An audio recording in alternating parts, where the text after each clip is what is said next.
tabel distribusi gitu, bisa dilihat dari tabelnya, nanti disesuaiin aja. Untuk yang alfanya, alfa per 2 kan tadi, itu dilihat aja yang 0,025 sama yang derajat bebas 6. Nanti ketemunya berapa di situ. Tapi kalau misal nggak boleh bawa, ada pakai Minitab ini bisa dari sini, inverse CDF, INV CDF, terdispasi. Tadi kan alfa per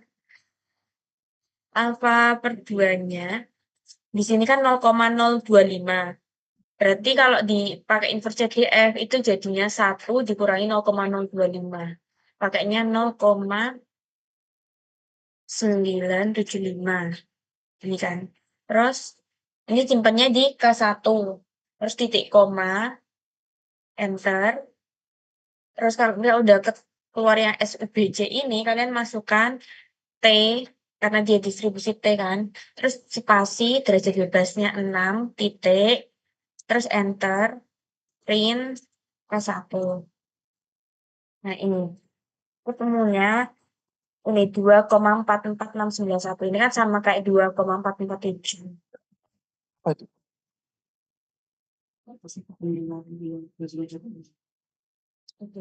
Terus Lu udah ya, ini tadi ada yang nanya kenapa ketemu 0,025 sama 6. Ini karena kan pakai 5%. Yang diminta di soalnya itu 5%. Nah, untuk menghitung, untuk nyari T-tabel itu pakainya, bentar, saya buka ya. Oke.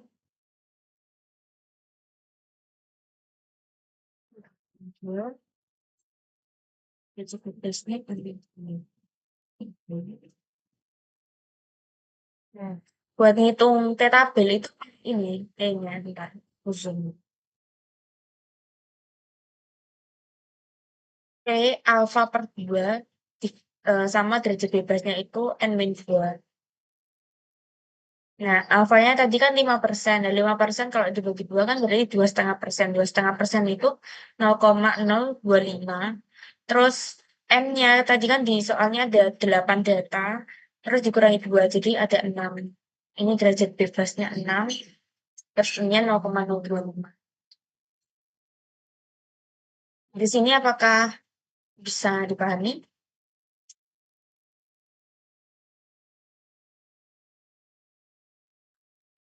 paham, Siap, Kak. paham, Kak. Terima kasih. Oke, oke. Terus lanjut buat yang poin C. Tentukan dugaan persamaan regresi linear sederhananya dan ujilah apakah koefisien regresinya itu signifikan. Pakai alfa 1%.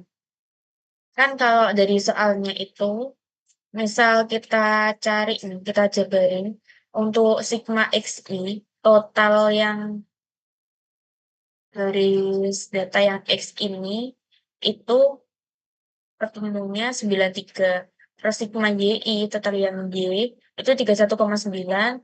Terus sigma xi, ini tadi kita udah hitung di Minitab pada 302.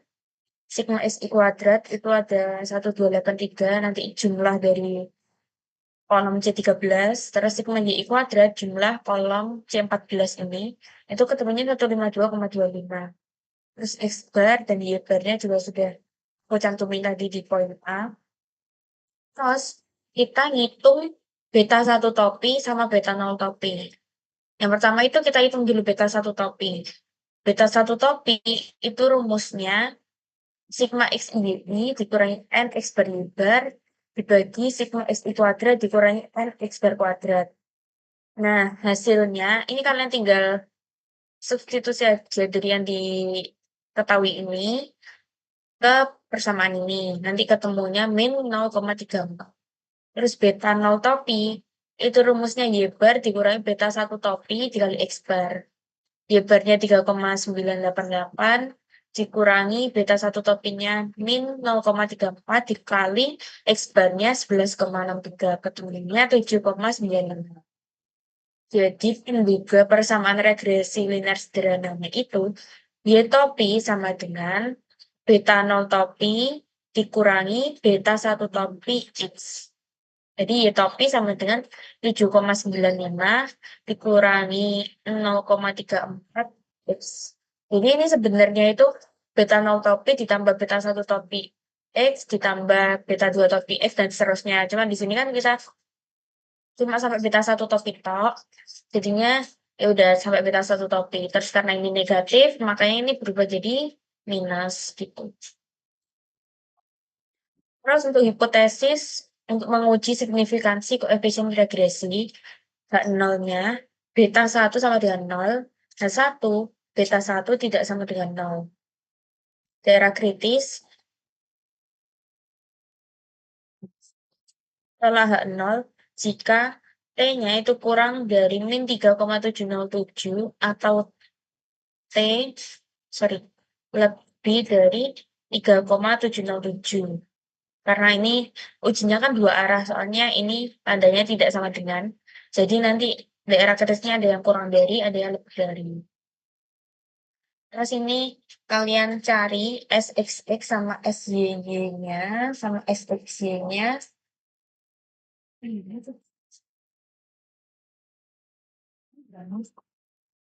Ini kayak expresinya agak benar.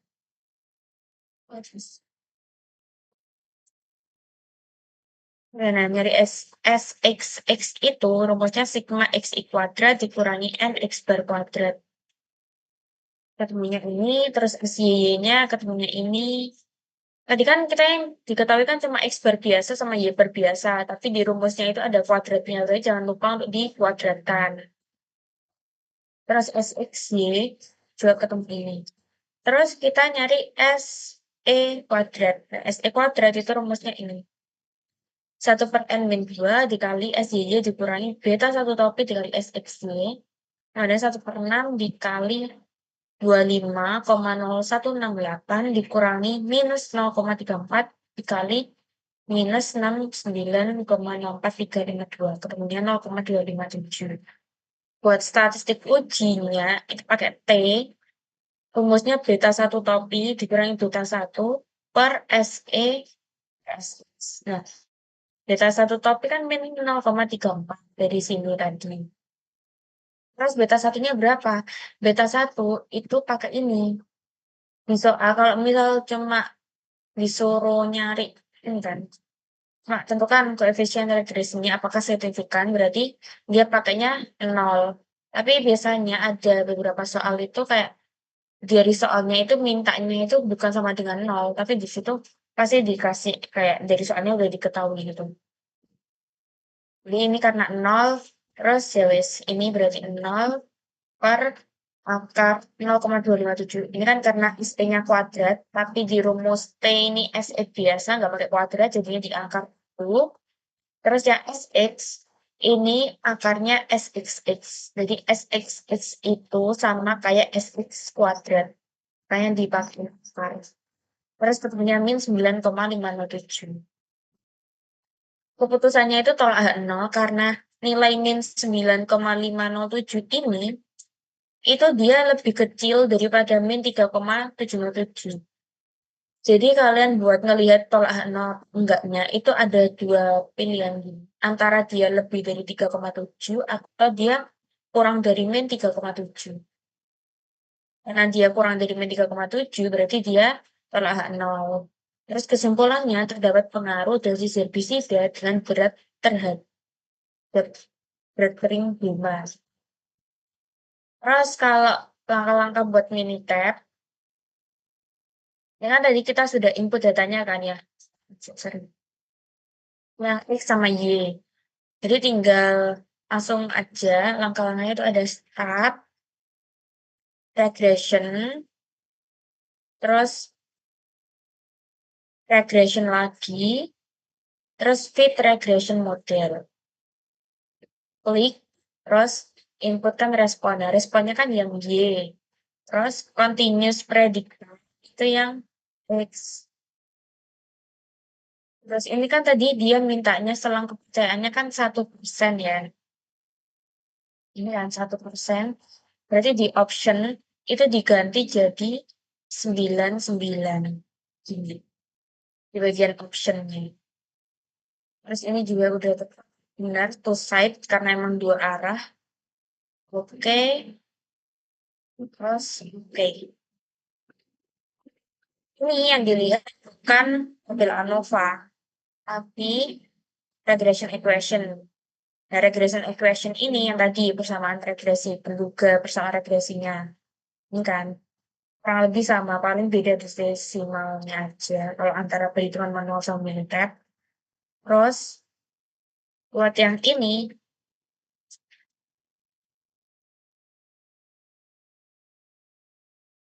baru dilihat yang tabel ANOVA, yang bagian koefisien regresi, bukan yang X ya, karena yang bilangnya koefisien regresinya, kesignifikan. Jadi yang atas sendiri. Karena dia kurang dari alfa, alfanya kan 0,001, berarti tolak 0, berarti sama. Bedanya kalau yang manual itu kita ngitungnya pakai T, kalau yang mini tab itu dibandingin sama alfanya, value. Oke.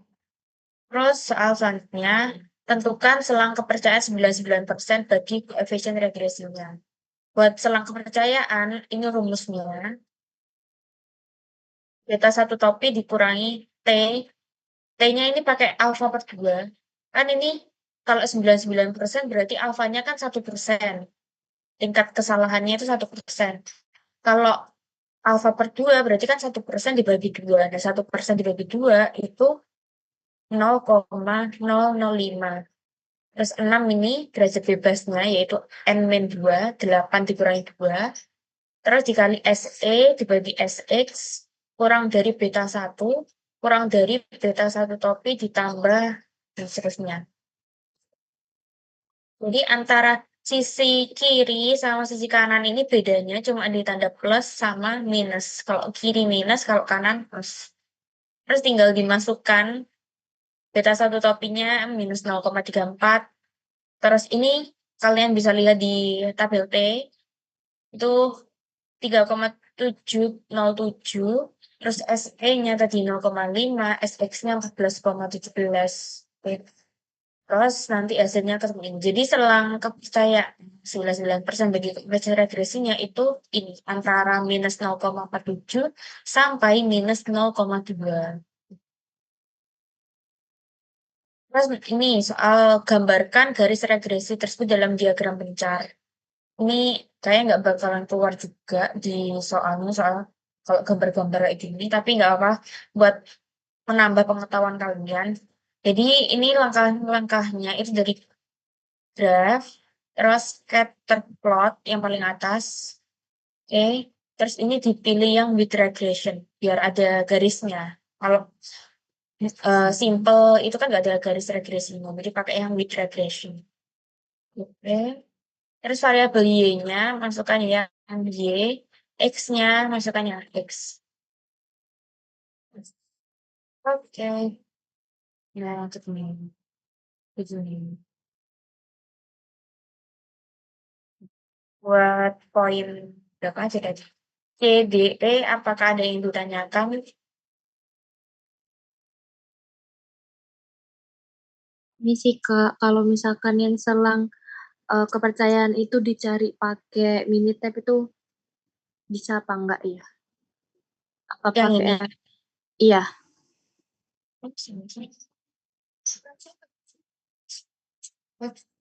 Iya, halo.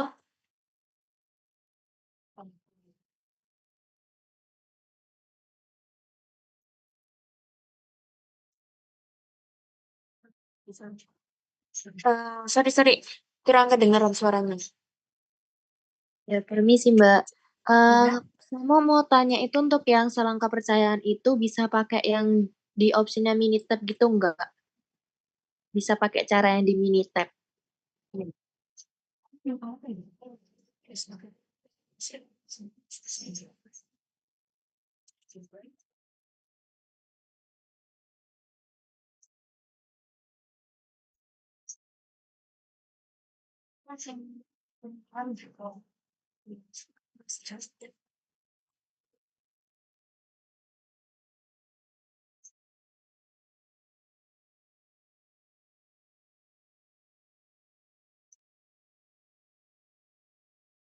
Oke, untuk ini aku keep dulu ya, soalnya biasanya aku kalau ngitung selang kepercayaan itu manual, jadi ini coba temen aku cari dulu di Minute App.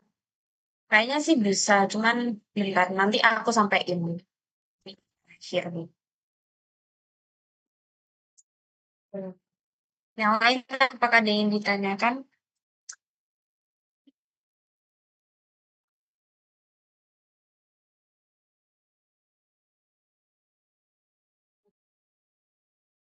Oke, kalau nggak ada, aku lanjutnya yang poin F ya. Dugalah rata-rata berat kering gulma apabila kadar dosis herbisida itu sebesar 11 gram per liter. Menduga rata-rata ini, kalau misal kadar dosisnya itu 11 gram, berarti kan kayak ada syaratnya gitu ya. Kadar dosis 11 gram ini sebagai syarat. Berarti ekspektasi Y bersyarat X sama dengan 11. Tadi kan yang dosis itu kan sebagai variabel X-nya kan. Jadi makanya dia bersyarat X sama dengan 11. Sama dengan, kita pakai rumus ini yang dugaan samaan tadi. Tapi X-nya nanti diganti 11. Jadi nanti 0,34 ini dikali 11. Nah, ketemunya 4,201. Kalau misal ternyata diminta ini sebesar 5 gram per liter, berarti ya nanti X-nya ini diganti 5 gitu. Terus botol selang kepercayaan 99% bagi berat kering gulma apabila dosis herbisida yang digunakan itu 11 gram. Nah, ini tadi kan Y topi 0. Y topi 0 itu ini udah dicari di poin F, ketemunya 4,201. Saya nih di soalnya kan sama-sama pakai 11 gram kan. Jadi bisa pakai yang ini hasil 4,201. Tapi kalau beda berarti kalian hitung lagi nanti tinggal diganti ya angka 11-nya ini aja. Terus SE tadi diketahui di soal poin sebelumnya itu ada 0,50695, N-nya 8, X0 itu ini 11 gram ini, X barnya 11,63, SX 200,948. Nah, interval kepercayaan 99% untuk rata-rata Y apabila X-nya itu 11, Y0 topi dikurangi T alfa per 2, ini aku kurang. Ini T-nya itu pakai itu ya, budget bebasnya. Ini dua.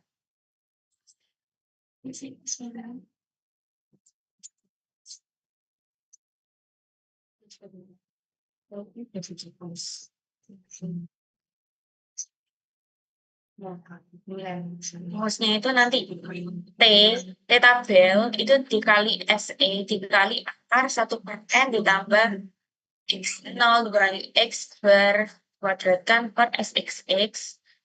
Terus kurang dari E, Y bersyarat X0, kurang dari Y0 topi ditambah T tabel dikali SE dan seterusnya ini. Terus nanti tinggal dimasukkan nilainya 4,201 yang ini dikurangi T alfa 2 N min 2. Ini kan alfanya 19. Alfanya itu 1%. Kalau alfa per 2 berarti kan setengah persen berarti kan 0,005 ya. Terus N min 2-nya itu 6 berarti nanti di tabelnya nyari yang 0,005 sama 6. Hasilnya 3,707 dikali SE-nya 0,5. Terus ini tinggal dimasukkan, pokoknya yang diketahui ini tinggal disubstitusi aja. Nanti setelah dihitung, itu ketemunya ini. Jadi selang kepercayaan 99% bagi berat kering gulma apabila dosis herbisidanya yang digunakan 11 gram per liter itu antara 3,53 sampai 4,87. Dari dua soal ini, apakah ada yang ingin ditanyakan?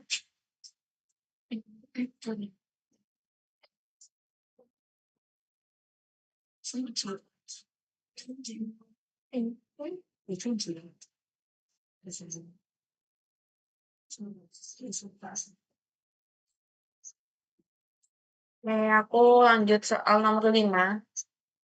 Pemungutan suara diambil dari suatu kota dan kabupaten sekitarnya untuk menentukan apakah suatu rencana pembangunan pabrik kimia boleh diteruskan. Suatu polling dilakukan untuk menentukan apakah ada perbedaan yang berarti antara proporsi penduduk kota dan kabupaten yang mendukung rencana tersebut. Hasil survei menunjukkan bahwa 120 dari 200 penduduk kota setuju dengan rencana tersebut. Sedangkan 240 dari 500 penduduk kabupaten setuju dengan rencana tersebut. Gunakan taraf nyata 2,5% untuk menguji apakah proporsi penduduk kota yang setuju dengan rencana tersebut lebih besar daripada proporsi penduduk kabupaten. Hipotesis yang diuji untuk H0 itu berarti proporsi penduduk kota yang setuju sama dengan proporsi penduduk kabupaten. Jadi P1 sama dengan P2. Di mana P1 itu proporsi penduduk kota, P2-nya proporsi penduduk kabupaten. Terus H1, karena yang ditanyakan itu kota yang kota lebih besar dari yang kabupaten, berarti H1-nya P1 lebih dari P2. Proporsi penduduk kota yang setuju dengan rencana tersebut lebih besar dari proporsi penduduk kabupaten. Nah, untuk alfa 2,5% itu diperoleh nilai Z-nya itu 0,025 sama dengan 1,96. Ini kita nggak pakai Z alfa per 2 karena di sini pakai lebih dari. Dia bukan dua arah, dia cuma satu arah. Kalau ininya tidak sama dengan, baru kita pakai Z alfa per 2. Kalau misal lebih dari atau kurang dari itu cuma Z alfa biasa. Sehingga daerah kritisnya adalah H0 ditolak jika nilai Z hitungnya itu lebih dari Z alfa ini 1,96. Penduga P1 dan P2 itu masing-masing adalah P1 P1 tadi kan yang proporsi penduduk kota yang setuju. Nah, proporsi penduduk kota yang setuju itu ada 120 dari 200 penduduk. Jadi P1 topinya itu 120 per 200. P2 topi untuk yang penduduk kabupaten itu 240 per 500. Nah, selanjutnya penduga untuk proporsi gabungan P adalah P topi sama dengan X1 ditambah X2 per N1 ditambah N2. Nah, X1 itu yang penduduk kota yang setuju. Penduduk kota yang setuju tadi kan 120. Terus ditambah penduduk kabupaten yang setuju. Penduduk kabupaten yang setuju itu 240.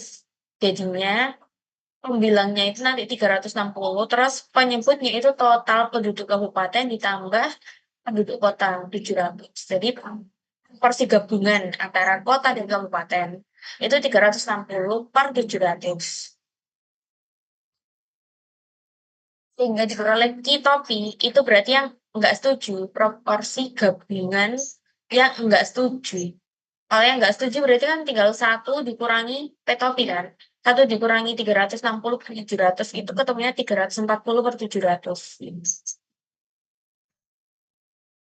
Terus kita hitung nilai Z-nya. Z itu sama dengan P1 topi atau proporsi yang penduduk kota dikurangi proporsi penduduk kabupaten dibagi akar proporsi gabungan dikali proporsi gabungan yang tidak setuju atau kitopi dikali 1 per N1 ditambah 1 per N2 sama dengan 120 per 200 dikurangi 240 per 500 per akar 360 per 700 dikali 340 per 700 dikali 1 per 200.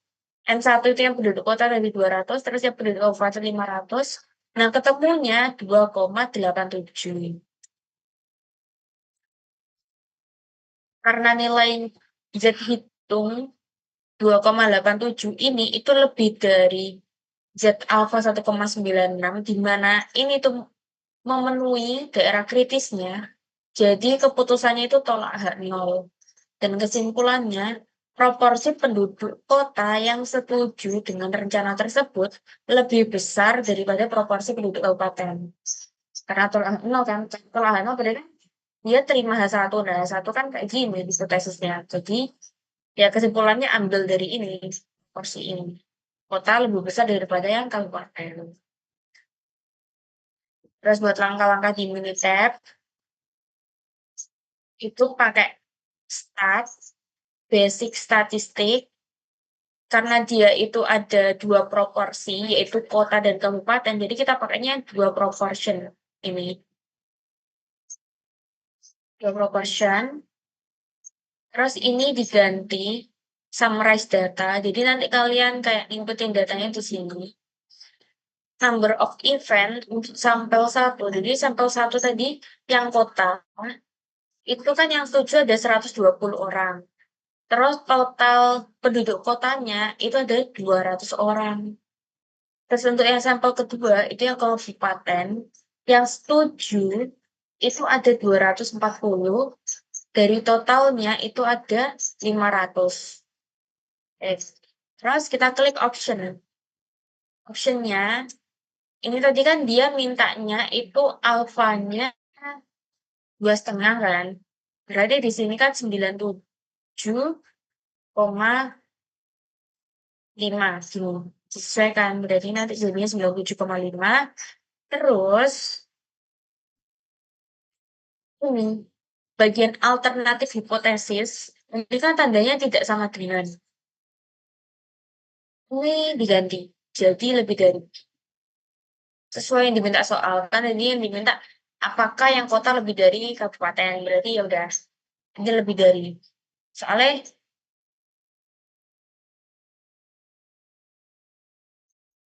terus ya udah gitu, terus oke. Terus ini jangan sampai salah ya, kalau sampel satunya itu pakai yang kota, terus sampel 2-nya pakai kabupaten. Kalau misal kebalik, nanti tanda kurang darinya itu juga menyesuaikan. Ada kurang dari lebih dari 6. Terus kalau udah, lalu oke. Terus ketemu ini.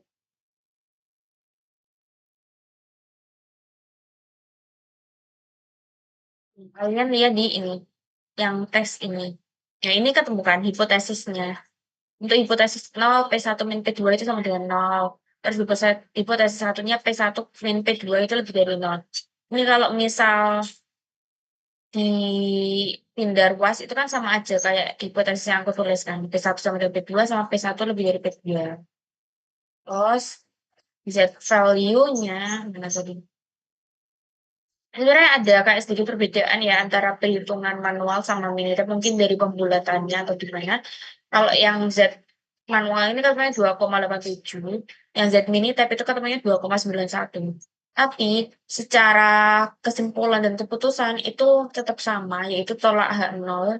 Karena kalau dari sini tuh kalian nggak perlu nyari Z tabel, nggak apa-apa, lihat dari p-value-nya ini, p-value yang normal approximation 0,002. Ini kan dia kurang dari alfanya kan. Alfanya kan 2,75. 2,75 berapa? 0,0275. Ini dia kurang dari, jadi tolak H0 dari keputusannya itu yang kota lebih dari kabupaten. Gitu. Oke, dari yang A kayak gitu, terus lanjut yang B. Apakah selisih antara proporsi penduduk kota yang setuju dengan proporsi penduduk kabupaten tidak setuju itu melebihi 3%? Nah, kalau ada pertanyaan kayak gini, terus dia ada kata-kata tidak melebihi 3% atau kurang dari atau tidak kurang dari 3%, itu berarti nanti di hipotesisnya itu bukan yang sama dengan 0 atau kurang dari 0, tapi disesuaikan. Kalau 3% berarti ya 0,03 gitu kan. Terus ini karena kota tidak melebihi gitu kan. Selisih antara kota sama kabupaten itu tidak melebihi. Kalau tidak melebihi, itu berarti kan kurang dari sama dengan. Hipotesis itu kalau ada unsur sama dengannya, itu dia masuknya ke hipotesis 0. Jadi nanti yang hipotesis 0 itu dia kurang dari sama dengan. Yang hipotesis 1, kebalikannya lebih dari. Gitu. Jadi yang H0, proporsi penduduk kota yang setuju dengan proporsi penduduk kabupaten yang setuju itu tidak melebihi 3%, tapi H1 itu melebihi 3%. Untuk alfa 2,5% itu diperoleh nilai Z-nya, Z-tabel. Tadi kan udah dihitung kan dari yang poin A Z-tabelnya, buat dihitung dicari di tabel. Itu 1,96. Sehingga daerah kritisnya itu tol A0 kalau Z-nya lebih dari 1,96. Terus penduga P1 dan P2 tadi juga udah dihitung. Kalau P1 topi 120/200, P2 topinya 240/500, terus P gabungan atau P topinya itu 360/700, terus Q topinya sekian, maka menghitung Z-nya ini ada sedikit perbedaan dari yang poin sebelumnya. Kalau yang soal sebelumnya kan cuma P1 topi dikurangi P2 topi kan. Ini sebenarnya di belakangnya itu ada min 0. Tapi nggak usah ditulis karena min 0 ya hasilnya kan. Kenapa ada min 0? Soalnya dari hipotesisnya. Ini kalau misal di kayak mini tab ini kan ada sama dengan 0. Cuman ini kan aku ubah bentuknya kayak gini kan. Makanya dia harusnya ada min 0, tapi nggak usah lupa. Terus karena di soal yang B ini ada kata-kata 3%, jadi di sini itu harus dikurangi 0,03. Dan perhitungannya sama kayak yang A, ketemu 2,15. Karena 2,15 ini lebih dari Z tabel, makanya tolak H0, jadi proporsi penduduk kota yang setuju dengan proporsi penduduk kabupaten yang setuju itu selisihnya itu melebihi 3%. Nah, ini kalau langkah-langkah di Minitab itu sama kayak tadi basic statistik, 2 proportion, ini sama, usah diotak-atik, yang diotak-atik itu bagian sini, option. Nah, bagian hipotesis difference, ini kan awalnya 0, ini diganti jadi 0,03. Karena tadi kan 3% di soalnya. Kalau misal di soalnya itu mintanya 10%, berarti ya ganti 0,1. Terus buat ini tetap sama karena tadi ini tuh yang di sini itu patokannya dilihat dari H1 ya, bukan yang H0. Karena di opsinya ini kan ada kurang dari, tidak sama dengan, sama lebih dari. Ini tuh cuma ada di H1. Kalau nggak ada sama dengannya itu H1, pilih ini H1. Jadi dilihat tadi H1-nya kan yang lebih dari. Jadi di sini tetap pakai yang lebih dari. Terus oke. Tadi kan selang kepercayaannya juga sama. Terus oke. Nah, ini hipotesisnya. Ini kan pakai sama dengan, tapi punya aku kok kurang dari sama dengan. Sebenarnya sama aja. Kayak ini kan juga tetap ada sama dengannya, ini juga kan tetap ada sama dengannya. Terus Z value, aku kan ketemu 2,15. Di ini tab ternyata 2,18. Beda desimal. Tapi nggak apa-apa, karena P value-nya juga, kalau misal dilihat dari P value, hasil keputusan sama kesimpulannya juga tetap sama. Ini kan P value-nya kurang dari alpha. Alpha-nya kan 0,0275 kan. Kan ini lebih kecil. Berarti keputusannya telah 0. Kesimpulannya sama ke MP bukan manual. Oke, buat yang nomor 5, apakah ada yang ditanyakan?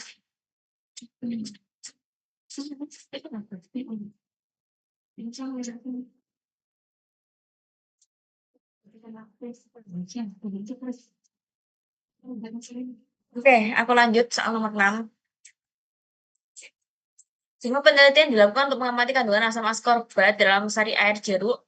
Dalam penelitian ini, 2 merek sari air jeruk digunakan, merek A dan merek B. Bahan disimpan dalam lemari es pada 3 jangka waktu yang berbeda, yaitu 0, 3, dan 7 hari sebelum diuji. Jangka waktu menyatakan jumlah hari sejak air jeruk diperas sampai diuji. Pada penelitian ini digunakan ulangan percobaan sebanyak 2 kali di setiap kombinasi perlakuan. Hasil percobaan berupa kadar asam askorbat dalam miligram per liter dicatat.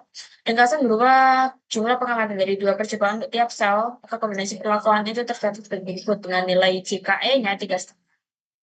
Oke. Untuk jangka waktu 0 itu yang merek A ada 101, jangka waktu 3 hari merek A 99, dan seterusnya sampai jangka waktu 7 hari merek B itu 93. Berdasarkan penelitian terkait percobaan dan tabel hasil percobaan, nilai statistik uji F untuk menguji pengaruh jangka waktu penyimpanan terhadap kadar asam askorbat adalah, ini langsung aja pakai Minitab, diinputkan datanya. Ini kan ada di Ya, ada merek, terus bisa dilihat di sini, ada jangka waktu, terus sama hasilnya atau kadar asam ini dioksidasi. Nah, mereknya ini kan tadi ada 2, jangka waktunya ada 3, berarti untuk setiap merek ini bakalan aku ulang 3 kali. Terus jangka waktunya, ini ada jangka waktu 0, jangka waktu 3, jangka waktu 7, juga 0,37. Terus kadar asamnya untuk yang merek A 0,101, sama dari 3-nya 99, A 7 hari 97, 97, 98, 93 gitu kan. Terus kalau udah, itu langkah-langkahnya, klik start, terus ANOVA, pakai yang general linear model karena ada 2 faktor. Klik general linear model, terus responnya ini yang kadar asam, terus yang faktornya itu ada merek sama jangka waktu. Ini. Jadi alfanya itu model. Kalau misal nggak disebutkan alfanya berapa, berarti dianggap 95. Kayak bermain kan memang settingannya 95 gitu. Terus kalau udah tinggal di oke, langsung ke tabel ANOVA. Nah, dari tabel ANOVA, nilai F-nya, yang ditanyain tadi, nilai F untuk menguji pengaruh jangka waktu, berarti dilihat F-nya yang jangka waktu, 6,33. Itu jawabannya itu 6,33.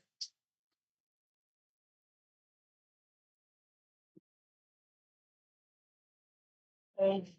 Udah, terus lanjut soal nomor 7 ini sama Azizah.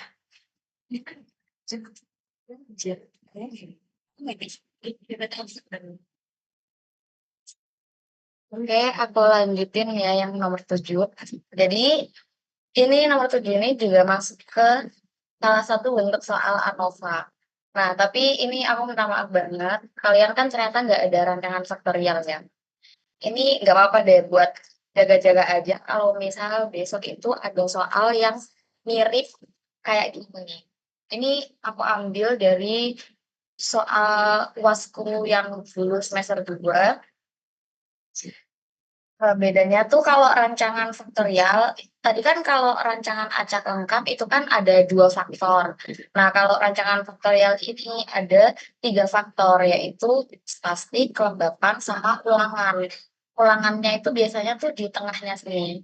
Ini kan di sini kan ada T11 titik. Nah, T11 titik ini tuh udah jumlahan dari 2 nilai.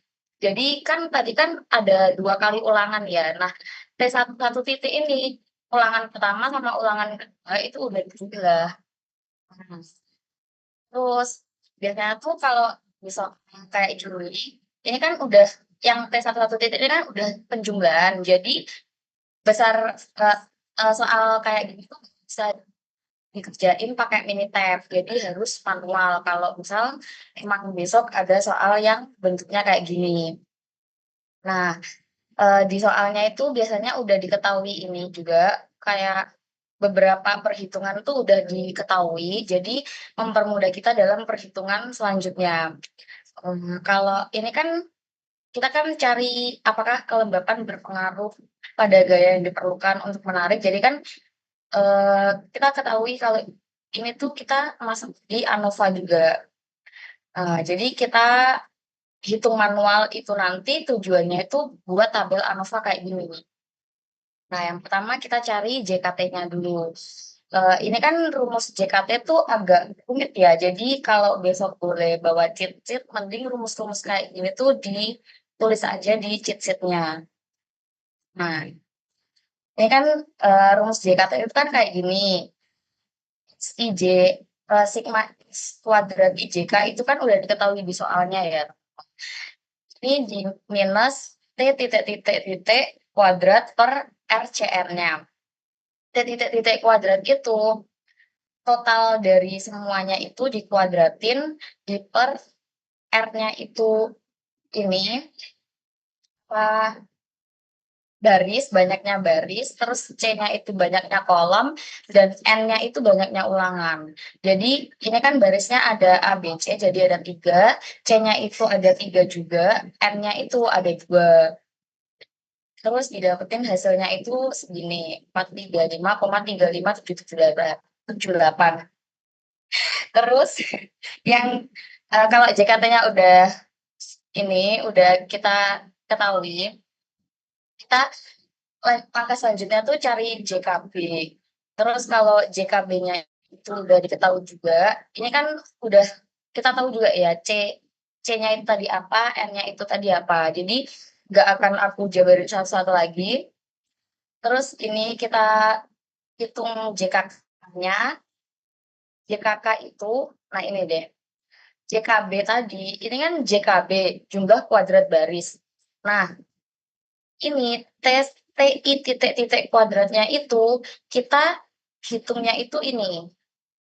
Jadi total dari barisnya kan ini 217,2 kuadrat ditambah 190,7 kuadrat ditambah 175,5 kuadrat.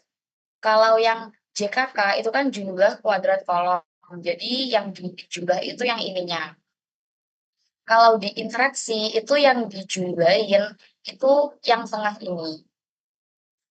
Nah, tapi dijumlahin tapi juga dikuadratin ya, teman.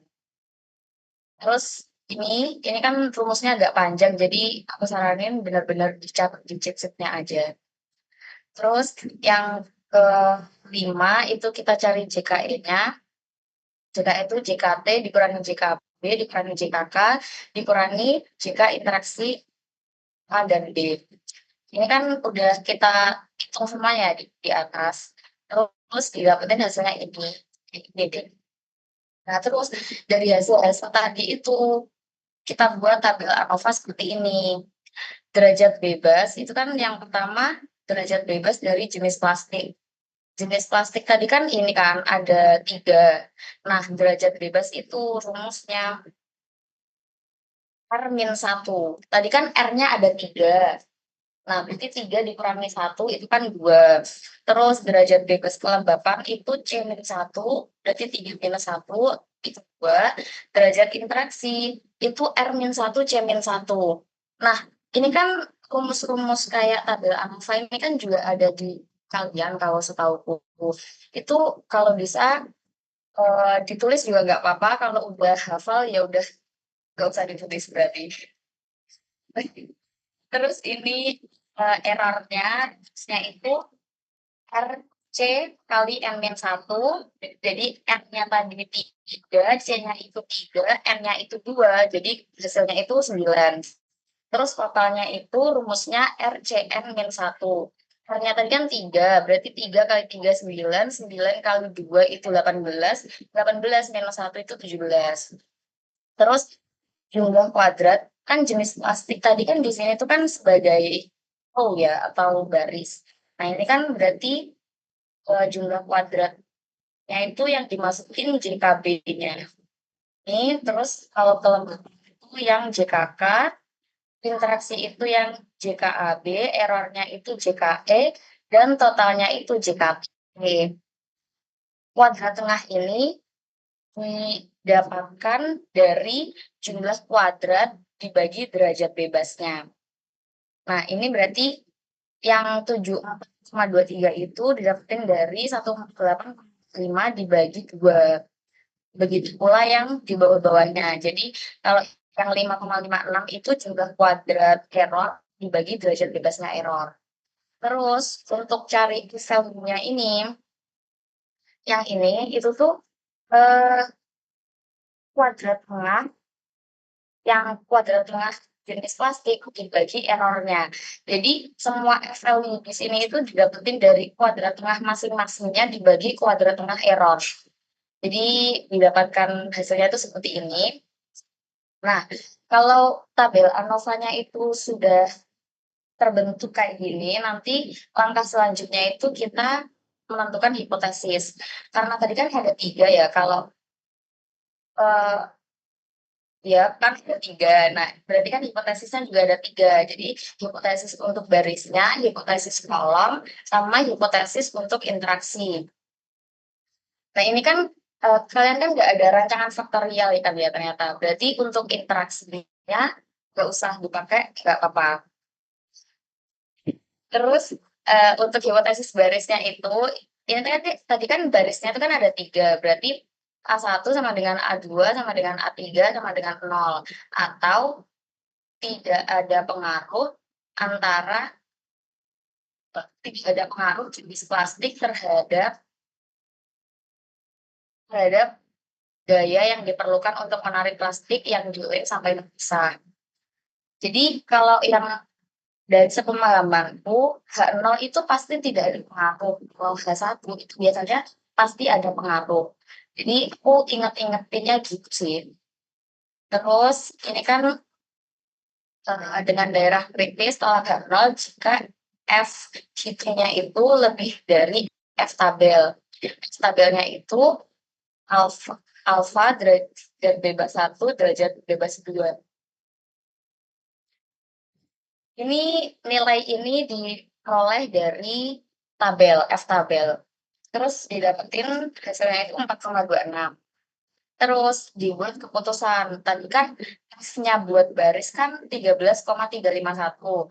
Karena nilai F 13,351 itu lebih besar daripada F tabelnya, jadi dia itu tolak H0.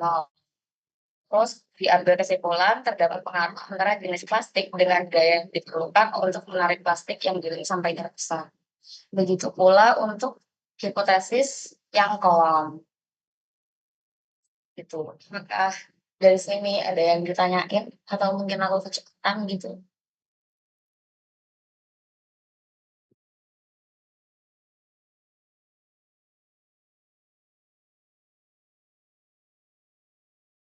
Kalau ada, aku lanjut aja ke yang nomor 8. Nah, ini contoh dari soal regresi. Ini aku yang pertama itu kan persamaan regresi.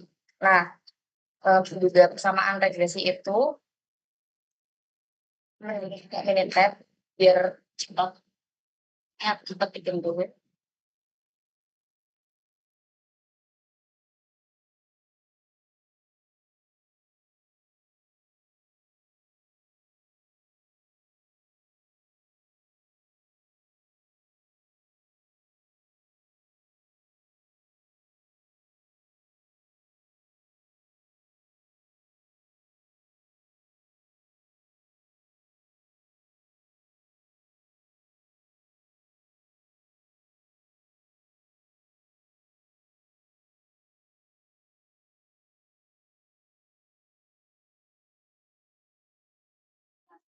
Kalau kita mau cari ya persamaan regresi, itu kita nentuin dulu X-nya.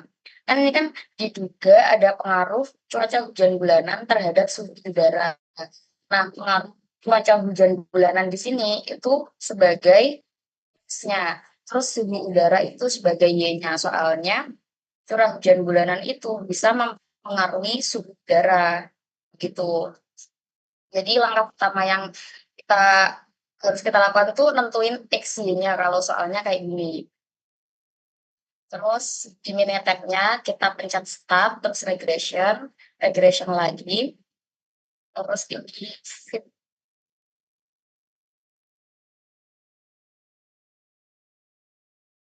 regression model. Nah, di responnya ini kan Y-nya ya, Y-nya tadi kan suhu udara. Terus X-nya itu curah hujan. Terus kita klik OK langsung. Nah, ini dapetin apa dari persamaan regresnya itu seperti ini. Jadi suhunya itu Y-nya, terus curah hujannya itu X-nya. Terus soal yang B, ujian dengan alfa 1%, apakah curah hujan bulanan berpengaruh terhadap suhu udara? Gunakan alfa 1%. Nah, ini kan tadi kan, masih auto 5% ya. Jadi kita ulang dari awal.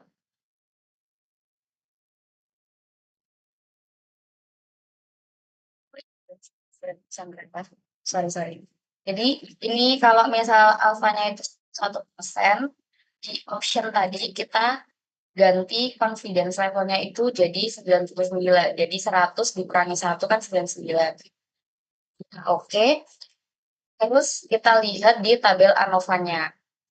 Ini kan p-value dari curah hujan itu kan 0,001. Yang pertama tentu kita tentuin hipotesisnya dulu. Hipotesis 0 tidak terdapat pengaruh antara curah hujan bulanan terhadap suhu udara di suatu kota tertentu. Hipotesis satunya terdapat pengaruh antara curah hujan bulanan terhadap suhu udara di suatu kota tertentu. Terus langsung kita lihat di p-value-nya curah hujan itu kan 0,001. Nah, daerah kritisnya itu kan akan tolak 0 jika p-value-nya kurang dari alfa. Karena p-value-nya itu 0,001 lebih kecil daripada alfanya yang 0,01, maka keputusannya itu tolak 0. Kesimpulannya terdapat pengaruh antara curah hujan bulanan terhadap suhu udara di suatu kota tertentu. Terus ini masuk soal yang C, gunakan alfa 5% untuk menguji apakah garis linier sederhana sesuai. Ini kalau menguji apakah garis regresi linear sederhana itu sudah sesuai atau belum, sebenarnya bisa kita lihat langsung di length of fit-nya ini. Kita lihat di p-value-nya juga. Hipotesisnya itu yang H0-nya model regresi linear sederhana sudah sesuai, H1-nya itu model regresi linear sederhana tidak sesuai. Dengan daerah kritis akan tolak H0 jika p-value-nya itu kurang dari alfa. Alfanya tadi kan 0,05 ya di sini. Terus kalau kita lihat di sini p-value-nya lack of fit ini kan p-value-nya 0,159. 0,159 ini bentar deh, ini tadi kan masih alfanya masih 1%. Oke, kita buat 5%.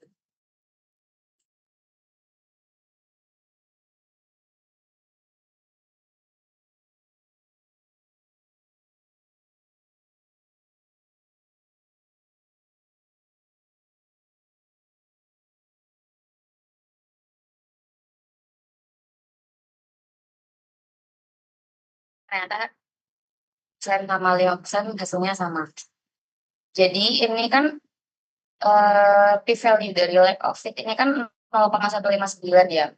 Jadi 0,159 itu kan lebih besar daripada alfanya yang 0,05 tadi. Jadi dapatkan keputusannya itu gagal tolak H0. Kalau gagal tolak H0 berarti kan kita menerima H0-nya ya. Jadi kesimpulannya itu model regresi linear sederhana sudah sesuai. Begitu. Dari sini apa ada yang mau ditanyain, teman-teman?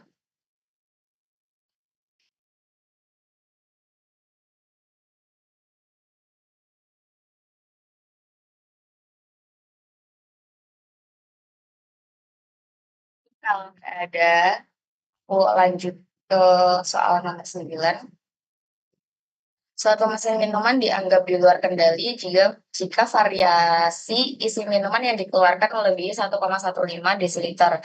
Jika sampel acak 25 cangkir minuman dari mesin ini mempunyai variasi 2,03 desiliter. Apakah ini menunjukkan pada taraf nyata alfa 5% bahwa mesin di luar kendali menganggap bahwa isi cangkir berdistribusi hampir normal.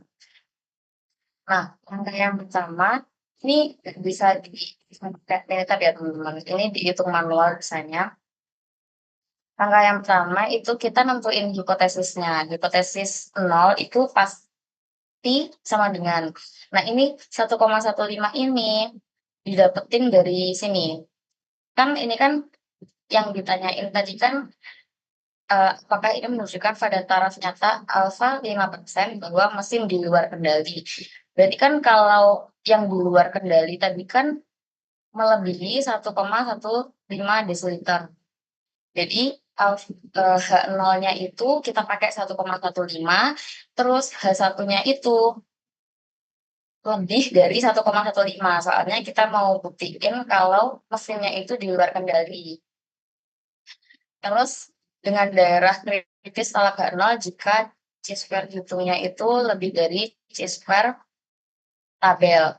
Nah, ini digarisbawahi juga kalau misal H1-nya itu lebih dari, kurang dari, atau tidak sama dengan, itu daerah kritisnya itu juga beda-beda ya teman-teman. Jadi mungkin bisa dihafalkan atau kayak gitu dicatat di cheat sheet-nya. Ini tuh bisa beda-beda. Terus ya tadi kan pakai 5%, jadi alfanya itu 0,05 dengan derajat bebasnya itu 24. 24 itu didapetin dari N-1. Ini kan sampel acaknya tadi kan 25, berarti 25 minus 1 itu kan 24. Terus dilihat di C-square tabelnya, didapetin hasilnya itu 36,415.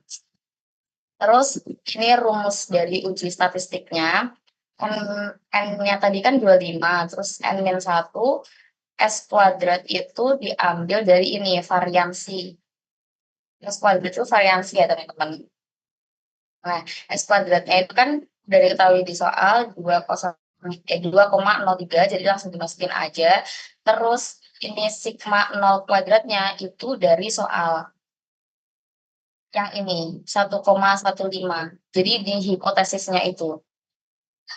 Terus didapetin hasilnya itu 42,37. Keputusannya telak nol karena nilai statistik ujinya itu 42,37 lebih dari C-square tabelnya yaitu 36,415. Jadi kesimpulannya itu benar kalau mesinnya itu di luar kendali. Terus ini kan nomor 10. Mungkin ada yang mau ditanyain dulu atau mau lanjut?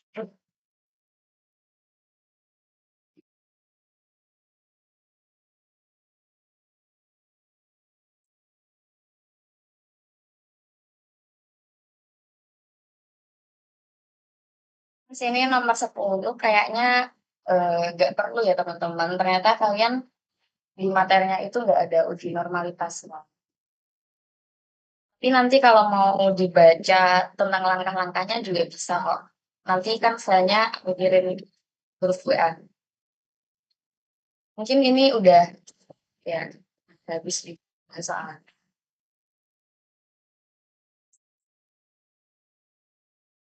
Ini juga udah sore. Aku langsung kirim absennya aja ya.